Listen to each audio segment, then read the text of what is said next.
Mobile phone से आप अपने दोस्तों से सीधे बात कर सकते हैं। पर अगर इसी मोबाइल फ़ोन पर आपको ऑनलाइन कुछ खरीदना हो तो आपको एक बिचौलिए की ज़रूरत पड़ती है, जो विक्रेता को गारंटी दे पाए कि आपने पैसे दे दिए हैं। पर क्या ये मुमकिन है कि एक क्रेता और विक्रेता आपस में सीधे समझौता कर लें बिना किसी बिचौलिए की सहायता के? ब्लॉकचेन नामक एक नई टेक्नोलॉजी ऐसा मुमकिन कर रही है। ब्लॉकचेन को आप एक वितरित डेटाबेस यानी डिस्ट्रीब्यूटेड डेटाबेस मान सकते हैं, जो कि एक दो कंप्यूटरों पर नहीं, हजारों लाखों कंप्यूटरों पर प्रतिलिपित है।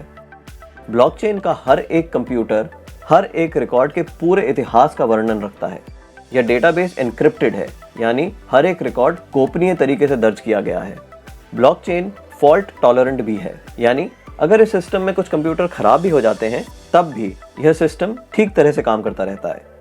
ब्लॉकचेन डेटाबेस एक सार्वजनिक बही खाता यानी पब्लिक लेजर है, जिसमें कोई भी नए समझौते या रिकॉर्ड को दर्ज करने के लिए कई सारे साझेदारों की स्वीकृति की जरूरत पड़ती है। इसको हैक करना बहुत मुश्किल है, क्योंकि ऐसा करने के लिए हैकर को एक ही क्षण हजारों कंप्यूटरों को एक साथ हैक करना पड़ेगा। यह कारण है कि हम ब्लॉकचेन को एक सुरक्षित टेक्नोलॉजी मानते हैं। ब्लॉकचेन का पहला प्रयोग हुआ था 2008 में, जब बिटकॉइन नामक एक डिजिटल मुद्रा का आविष्कार हुआ। बिटकॉइन मुद्रा किसी देश, सरकार या बैंक द्वारा नियंत्रित मुद्रा नहीं है, यह एक डिजिटल मुद्रा है। अधिक जानकारी के लिए आप बिटकॉइन को गूगल कर सकते हैं। केवल मुद्रा या पैसे से संबंधित प्रयोजन के लिए ही नहीं, ब्लॉकचेन का प्रयोग कहीं भी हो सकता है जहां पारंपरिक रूप से विश्वास, भरोसे या गारंटी के लिए एक बिचौलिए की जरूरत है। जैसे वह सभी सौदे जिनकी आज नोटरी पब्लिक या किसी सरकारी संस्था को पुष्टि करनी पड़ती है। मान लिया जाए कि आप एक मकान खरीद रहे हैं।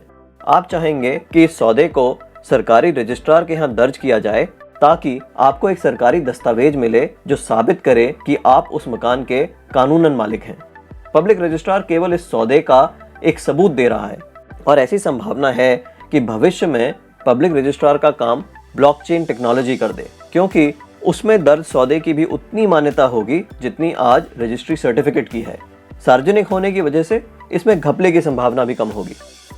ब्लॉकचेन टेक्नोलॉजी के उपयोग के कई और संभावित उदाहरण हैं। जैसे किसी सरकारी योजना के अंतर्गत यदि एक गरीब आदमी को कुछ वेतन मिलना हो तो ब्लॉकचेन टेक्नोलॉजी से उसको वह रकम सीधे उसके मोबाइल फोन पर दी जा सकती है। या अगर किसी प्राकृतिक आपदा से ग्रस्त लोगों को नुकसान भरपाई करनी हो तो उनकी सहायता राशि सीधे उनके मोबाइल फोन पर दी जा सकती है।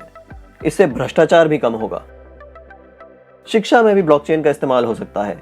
कागजी डिग्री के बदले छात्रों को ब्लॉकचेन आधारित डिग्री दी जा सकती है। इससे जाली डिग्री की समस्या का भी समाधान हो सकता है। ब्लॉकचेन उन टेक्नोलॉजी में एक है जो 21वीं सदी की अर्थव्यवस्था में बहुत बड़ा परिवर्तन लाने की क्षमता रखती हैं। आपको ब्लॉकचेन टेक्नोलॉजी में क्या नया हो रहा है, इस पर नजर जरूर रखनी चाहिए।